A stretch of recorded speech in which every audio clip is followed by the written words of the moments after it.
ஓம் மகா கணபதியே நமக. குரு வாழ்க, குருவே சரணம். நேயர்கள் அனைவருக்கும் இனிய ஆங்கில புத்தாண்டு நல்வாழ்த்துக்கள்.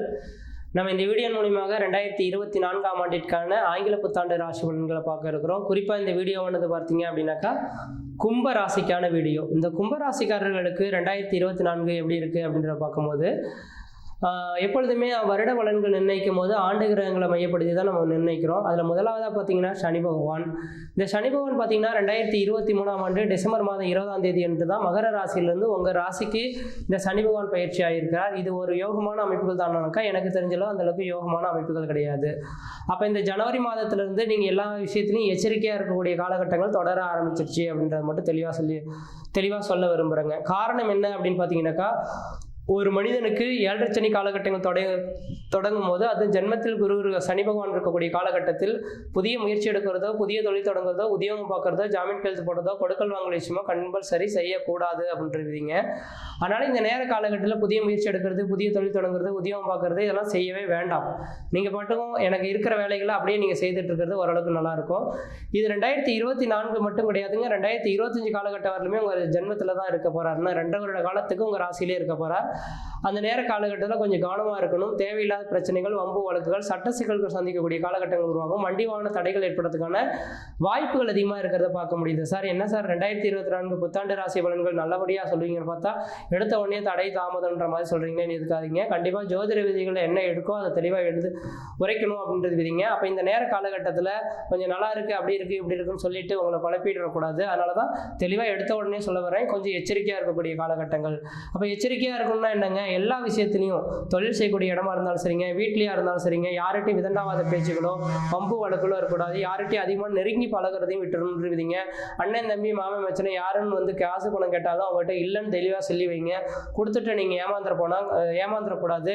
கையில் உள்ள பணங்கள் நீங்கள் கொடுத்துட்டீங்கன்னா திரும்பி கிடைக்கிறதுக்கான வாய்ப்புகள் கிடையாது. ஏன்னா சனி பகவான் வந்துட்டாவே நீங்கள் இதுக்கு முன்பாக வளர்ச்சி வச்ச சொத்து சுகங்கள் எல்லாமே இழக்கிறதுக்கான காலகட்டங்கள் உருவாகும். வரவுக்கு மீறிய செலவுகள் ஏற்படலாம், கடன்கள் அதிகரிக்கலாம், உற்றாரோரைய பகமை பாராட்டலாம், தொழிலில் தடைகள் ஏற்படலாம், வண்டிவான விபத்துகள் ஏற்படுறதுக்கான வாய்ப்புகளும் இருக்குது. அதனால் உங்களோட சுய ஜாதகத்தை கம்பல்சரி இந்த 2024 எடுத்து பார்த்துங்க. சார் இந்த 2024 ஜனவரிலேருந்து டிசம்பர் மாதத்துக்குள்ளார என்னென்ன செய்யணும், எது செய்யக்கூடாது, நான் எப்படி இருக்கணும், இருக்கக்கூடாது, யார்கிட்ட எப்படி இருக்குன்றது தெளிவாக கேட்டு தெரிஞ்சுக்கிட்டீங்கன்னாக்கா இந்த 2024 எனக்கு தெரிஞ்ச ஓரளவுக்கு வளர்ச்சியாக இருக்குன்றீங்க. நீங்கள் ஏனோ தாண்டன்ற மாதிரி விட்டுட்டீங்கன்னாக்கா எனக்கு தெரிஞ்சளவு எல்லா ஜோதிடர்களை ஜோசியரை சந்திக்க வரும்போது நீங்கள் என்ன செய்கிறீங்க அப்படின்னாக்கா எல்லா நிகழ்வுமே ஆட்டம் ஆடி முடிஞ்ச பிறகு நீங்கள் எங்களை வந்து சந்திக்க வரீங்க. எல்லாமே இழந்துட்டோம் சார், அப்படி இருக்கோம், இப்படி இருந்துட்டோம் அப்படின்ற மாதிரி சொல்லும் போது என்ன பலன்கள் இருக்குங்க? அப்போ இந்த ஜென்மத்தில் சனி இருக்கக்கூடிய காலகட்டத்திலே முன்கூட்டியே நீங்கள் வந்து என்கிட்ட ஜாதகம் பார்க்கணும்னு தெளிவாக நான் சொல்லவே விரும்பலைங்க. கண்டிப்பாக சொல்ல வரேன். உங்களோட ஆஸ்தான ஜோதிடர்கள், உங்களோட உங்களோட குல ஜோதிடர்கள் யார் இருந்தாலும் அவங்ககிட்ட போய் இந்த நேரத்தில் ஜாதகத்தை பாருங்க. எல்லாமே கஷ்டம் நஷ்டம் நடந்த பிறகு நீங்கள் போய் ஜாதகத்தை பார்க்கக்கூடாது. இந்த நேரத்தில் போய் பார்த்தீங்கன்னாக்கா அப்பா நீங்கள் இப்படி இருக்க போகுது, அப்படி இருக்க போகுது, அம்மாவுக்கு இப்படி இருக்க போகுது, தம்பிக்கு இப்படி இருக்க போகுது, நீங்கள் இப்படி இருக்க போகிறீங்க. முக்கியமாக உங்களை பற்றி கேட்டு தெரிஞ்சுங்க. நான் எப்படி இருக்க போகிறேன், என்ன செய்யணும், ஏது செய்யக்கூடாது, எந்த விஷயத்தில் கவனமாக இருக்கணும், எந்த காலகட்டங்கள் கிரிட்டிக்கலாக இருக்குது, எந்த நேரத்தில் வண்டி வாகனத்தை கவனமாக போகணும், எந்த நேரத்தில் வண்டி வாகனங்கள் வாங்கணும், இதெல்லாம் கேட்டு தெரிஞ்சுக்கிட்டிங்கன்னா ஓரளவுக்கு நல்லா இருக்கும். அதனால் உங்கள் சுய ஜாதகத்தை தெளிவாக எடுத்து பார்த்துங்க. ஜென்மத்தில் சனி வந்ததுனால குடும்பத்தில் கஷ்ட நஷ்டங்கள், வம்பு வழக்குகள், சட்ட சிக்கல்கள் சந்திக்கிறதுக்கான வாய்ப்புகள் இருக்குது. யார்கிட்டையும் விதண்டாவாத பேச்சுகளோ வம்பு வழக்குகளுக்கோ நீங்கள் போகக்கூடாது. தான் வேலை உண்டு, தாங்க குழப்புண்டு அப்படின்ற மாதிரி இருந்துக்கிறது ஓரளவுக்கு நல்ல பலன்களை தருன்றீங்க. அதே வேளையில் பார்த்தீங்கன்னாக்கா இந்த சனி பகவான் பார்க்கக்கூடிய இடங்கள் எல்லாமே கொஞ்சம் பாதிப்புகளை தருவார் அப்படின்றீங்க. அப்போ கும்பத்திலிருந்து ராசிக்கு 3ஆம் இடத்தை பார்க்கறதுனால பங்காளி உறவுகளில் சண்டைகள் ஏற்படுறதுக்கான வாய்ப்புகள் உண்டு, முயற்சிகள் தடைபடுறதுக்கான வாய்ப்புகள் உண்டு, கொஞ்சம் கவனமாக இருக்கணுன்றீங்க. அதே போல் பார்த்தீங்கன்னாக்கா உங்கள் ராசிக்கு 7ஆம் இடத்தை சனி பகவான் பார்க்கறதுனால அப்போ கணவன் மனைவிடையே கருத்து வேறுபாடுகள் ஏற்படலாம், பிரிவுகள் ஏற்படுறதுக்கான வாய்ப்புகள் உண்டு, குடும்ப உறவுகளில் சண்டை சச்சரவுகள் ஏற்படுறதுக்கான வாய்ப்புகள் உண்டுன்றீங்க. அதே போல் ஜென்மத்திலிருந்து 10ஆம் இடத்தை சனி பகவான் பார்க்கறதுனால தொழில் நஷ்டங்கள் ஏற்படலாம், தொழில் மூலிமா லாபங்கள் குறைந்து போகலாம். நல்லாவே தொழில் போயிட்டு இருக்கக்கூடிய நபர்களுக்கு இந்த நேரத்தில் தொழில் தடைகள் ஏற்படலாம். அதுக்கு என்ன செய்யணும்னாக்கா விநாயகர்களுக்கு தொடர்ச்சி அழகு போட்டிருந்தீங்கன்னா ஓரளவுக்கு நல்லா இருக்குன்றீங்க. எனக்கு தெரிஞ்சளவு இன்றைய தேதியிலேருந்து 2027 காலகட்டம் முடிகிறவருமே சாயந்தரம் வேலையில் 5:30 மணிலேருந்து 6:30 மணிக்குள்ளார விநாயகருக்கு தொடர்ச்சியாக விளக்கு போட்டிருந்தீங்கன்னா மழை போல வரக்கூடிய பிரச்சனைகள் பனி போல விலகுன்றீங்க. அடுத்தது பார்த்தீங்கன்னா உங்கள் ராசிக்கு பார்த்தீங்கன்னாக்கா இந்த நேரத்தில் 2ஆம் இடத்துல ராகு பகவான் உட்கார்ந்திருக்கார். இதுவும் அந்த அளவுக்கு விசேஷம் இல்லாத ஒன்று இருந்தால் சொல்லணும்.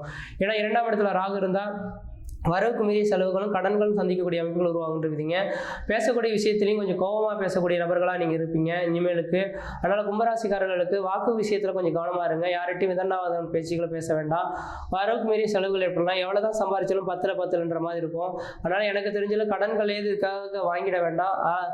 திட்டமிட்ட கடன்கள் வாங்குறது விசேஷத்தை கொடுக்கும். உங்களோட வருமானங்கள் என்னவோ அதுக்கு தகுந்த மாதிரி கடன்கள் வாங்கிக்கிறது ஒரு அளவுக்கு நல்ல பலன்களை தரும். அளவுக்கு மீறி கடன்கள் வாங்கிட்டு நீங்கள் கஷ்டப்படக்கூடாது. அதே வேளையில் பார்த்தீங்கன்னாக்கா 8ஆம் இடத்துல கேது பகவான் இருக்கிறதுனால உங்களோட உடல் சார்ந்த விஷயங்களையும் கவனமாக இருக்கணுன்றீங்க. உங்களுக்கு அடிவயிறு சார்ந்த பிரச்சனைகள் வரலாம். அது மருத்துவ செலவுகள் கூட்டத்துக்கான வாய்ப்புகளும் கும்பராசிக்காரர்களுக்கு இருந்துட்டு இருக்கிறத பார்க்க முடியுது. அடுத்த 3ஆம் இடத்துல இந்த குரு பகவான் உட்கார்ந்திருக்கார். வருகின்ற ஜனவரி மாதத்திலிருந்து ஏப்ரல் மாத காலகட்டம் வரணும். உங்கள் ராசிக்கு பார்த்தீங்க அப்படின்னாக்கா 7ஆம் இடத்த குரு பகவான் பார்க்கறதுனால திருமணமாக ஆகாத நபர்கள் யாராக இருந்தாலும் இந்த ஜனவரியிலேருந்து ஏப்ரலுக்குள்ள திருமணத்தை முடிச்சுக்கிறது உங்களோட அறிவின் திறமை. ஆனால் குரு பார்வையானது வருகின்ற ஜனவரியிலேருந்து ஏப்ரல் மாத காலகட்டம் வரணும் தான் இருக்கிறத பார்க்க முடியுது. இந்த குரு பார்வை முடிஞ்சிருச்சுனாக்கா அடுத்த 2 வருட காலம் திருமணத்துக்கான யோக காலகட்டங்கள் எல்லாம் போயிடும். அதனால் எனக்கு தெரிஞ்சாலும் நீங்கள் என்ன செய்கிறீங்க அப்படின்னாக்கா வருகின்ற ஜனவரியிலேருந்து ஏப்ரலுக்குள்ள திருமண வயதில் வந்த நபர்கள் யாராக இருந்தாலும் கும்பராசிக்காரர்கள் திருமணத்தை ஏற்படுத்திக்கிறது ஓரளவுக்கு நல்லா இருக்கும். அதே போல் பார்த்தீங்கன்னாக்கா உங்கள் ராசிக்கு 9ஆம் இடத்த குரு பகவான் பார்க்கறதுனால தந்தை வழி சொத்து சுகங்கள் ஏதாவது உங்களுக்கு ஆதாயங்கள் ஏற்படணும்னாக்கா இந்த நேரத்திலேயே நீங்கள் பிரித்து எழுதிக்கிறது ஓரளவுக்கு நல்லாயிருக்கும். ஏப்ரலுக்கு அப்புறம்லாம் பிரித்து எழுதுறதுக்கு வாய்ப்புகள் இல்லை அப்படின்றீங்க. ஆனால் அதே வேளையில் இந்த குரு பகவானோட பார்வையானது ராசிக்கு 11ஆம் இடத்துல இருக்கிறதுனால முதல் ஜனவரி மாதத்துலேருந்து ஏப்ரல் மாத காலகட்டங்கள் தொழில் வளர்ச்சி, தொழில் மூலிமா லாபங்கள் பெறக்கூடிய காலகட்டம் உருவாகும். ஏன்னா லாபஸ்தானத்தை குரு பகவான் பார்க்கறதுனால லாபங்கள் பன்மடங்கு பெறக்கூடிய காலகட்டம்ன்றது மட்டும் தெளிவாக சொல்ல விரும்புகிறேன். ஆனால் எவ்வளோதான் உழைச்சாலும் கையில் பணம் மிச்சப்படுத்துறதுக்கான வாய்ப்புகள் கிடையாது. அதுக்கு காரணம் என்ன, ராகு பகவான் 2ஆம் இடத்துல இருக்கனால. அப்போ ராகுவின் அம்சமான துர்க்கையை போயிட்டு வெள்ளிக்கிழமை தூரம் 10-12 ராகு அளவில் வழிபாடு செஞ்சுட்டு வந்தீங்க அப்படின்னாக்கா கொஞ்சம் பொருளாதார அபிவிருத்திகள் பெறக்கூடிய காலகட்டங்கள் உருவாகுன்றீங்க. அப்போ எனக்கு தெரிஞ்சாலும் இந்த வருட காலகட்டத்தில் எனக்கு தெரிஞ்சாலும் சனி பகவானோட தாக்கம் இருக்கிறனால புதிய முயற்சி எடுக்கிறது, புதிய தொழில் தொடங்குறது, உத்தியோகம் பார்க்கறது, ஜாமீன் கழுத்து போடுறத கொஞ்சம் குறைச்சிக்கிறது நல்லாயிருக்கும். யார்கிட்டையும் பணங்காசுகள் கொடுக்கக்கூடாது. அண்ணன் தம்பி உறவுகளை கொஞ்சம் கவனமாக இருந்துக்கிறத பார்க்க முடியும். கணவன் மனைவி உறவுகளை கொஞ்சம் விட்டு கொடுத்து போங்க. திருமணமாகாத நபர்கள் திருமண வாய்ப்புகள் கூடியும், குழந்தை பேர் இல்லாத நபர்களும் குழந்தை பேர் உருவாக்குறதுக்கான வாய்ப்பு உண்டு. ஆனால் ஏப்ரல் மாத காலகட்டத்துக்கு பிறகு தெளிவாக சொல்ல வரேங்க. 2024 ஏப்ரலுக்கு பிறகு பார்த்தீங்கன்னா குரு பார்வை இல்லை. அதுக்கு பிறகு ஒரு சில தடைகள் ஏற்படலாம். அதனால் எனக்கு தெரிஞ்சாலும் உங்களோட யோக பலன்களை அனுபவிக்கணும்னாக்கா வருகின்ற ஜனவரியிலேருந்து ஏப்ரலுக்குள்ளார அனுபவிக்கக்கூடிய யோகம் தான் மிகப்பெரிய ஒரு வளர்ச்சிகள் தருன்றீங்க. ஆனால் அதுக்கு பிறகு வரக்கூடிய காலகட்டங்கள் உங்களுக்கு அந்த அளவுக்கு வளர்ச்சிகள் இல்லாத ஒரு காலகட்டமாக இருந்துட்டு இருக்கிறத பார்க்க முடியுது. அதனால் கொஞ்சம் கவனமாகவே இருங்க. இந்த நேர காலகட்டத்தில் தெளிவாக ஒரு விளக்கங்கள் கொடுக்குறேன். இன்றைய தேதியிலேருந்து 2027 முடிகிற வரணும் சனிக்கிழமை ஆயிடுச்சு அப்படின்னாக்கா குளிச்சு முடிச்சுட்டு காக்கைக்கு தயிரில் எள் கலந்து இந்த கும்பராசிக்காரர்கள் காக்கைக்கு சாதத்தை வச்சுருங்க. வச்சுட்டு அதுக்கு பிறகு நீங்கள் சாப்பிட்றது நல்லாயிருக்கும். அதே போல் சனிக்கிழமை முதல்னு பார்த்தீங்கன்னாக்கா சனி பகவானோட அமைப்பு அப்படின்னாவே சனியின் தாக்கத்துலேருந்து கொஞ்சம் விடுபடணும்னு நீங்கள் ஆசைப்பட்டீங்க அப்படின்னாக்கா சனியோட அமைப்பு என்ன அப்படின்னு பார்த்தீங்கன்னா வயதில் மூத்தவர்கள், அழுக்கு பிடிந்த ஆடையோடு இருக்கவங்க, ட்ரைனேஜ் க்ளீன் பண்ணுறவங்க, ஷாக்கடை க்ளீன் பண்ணுறவங்க, அல்லது பார்த்தீங்கன்னாக்கா இந்த பாத்ரூம் க்ளீன் பண்ணக்கூடிய நபர்கள், அல்லது 60 வயதுக்கு மேற்பட்ட உடல் ஊனமான நபர்கள், இவங்கெல்லாம் எங்கே பார்த்தாலும் நீங்கள் எனக்கு தெரிஞ்ச அளவு சனிக்கிழமை தோறும் தொடர்ச்சியாக அவங்களுக்கு ஒரு சின்ன உதவிகள் செய்யணும். அதாவது அவங்களோட உதவிகளாக இருக்கலாம், அல்லது அவங்களுக்கு ஒரு நேரம் வாட்டர் கேன் தண்ணி, ஒரு சாப்பாடு இதெல்லாம் வாங்கி கொடுத்து அவங்க மனதை கொஞ்சம் சந்தோஷப்படுத்துனீங்க அப்படின்னாக்கா இந்த சனி பகவானோட தோஷத்துலேருந்து நீங்கள் மீண்டு வரதுக்கான வாய்ப்புகள் உருவாகும். முடிஞ்ச அளவுக்கு இதை செய்து பாருங்கள். செய்ய முடியாதுன்னு மட்டும் ஆணித்தரமாக சொல்ல விரும்புகிறேங்க. நீங்கள் வேணால் சவாலாக இருந்துட்டு கூட எடுத்து பாருங்கள். ஆனால் செய்யறதுக்கான வாய்ப்புகள் கொஞ்சம் இல்லை அப்படின்றதான் சொல்லணும். ஏன்னா சனி பகவான் அதுக்கு செய்ய விட மாட்டாருங்க, தடுத்து நிறுத்துவார். ஒருத்தர் போய் உதவி செய்யலாம்னு போவீங்க, அந்த உதவி அவங்க ஏற்றுக்க மாட்டாங்க, அல்லது அதை செய்யறதுக்கு முன்னாடி இன்னொருத்தர் செய்து முடிச்சிருவாங்க. இந்த மாதிரியான விதிகள் கூட ஏற்படுறதுக்கான வாய்ப்பு உண்டு. எனக்கு தெரிஞ்சாலும் இந்த நேர காலகட்டத்தில் நீங்கள் கொஞ்சம் எச்சரிக்கையாக இருந்துக்கிறது தான் ஓரளவுக்கு நல்லாயிருக்கும். இந்த பரிகாரம் செய்தினா அதை விட்டு விலகி வரதுக்கான வாய்ப்புகள் உருவாகுன்றீங்க. மற்ற விதத்தில் இந்த தோஷங்கள் கிடையாது. உங்கள் சுயஜாதத்தை மட்டும் ஒரு தடவை எடுத்து பார்க்கறது நல்ல பலன்கள் தருன்றீங்க. நலமாகவே இருப்பீங்க, சீரும் சிறப்பாக இருப்பீங்க. நன்றி, வணக்கம்.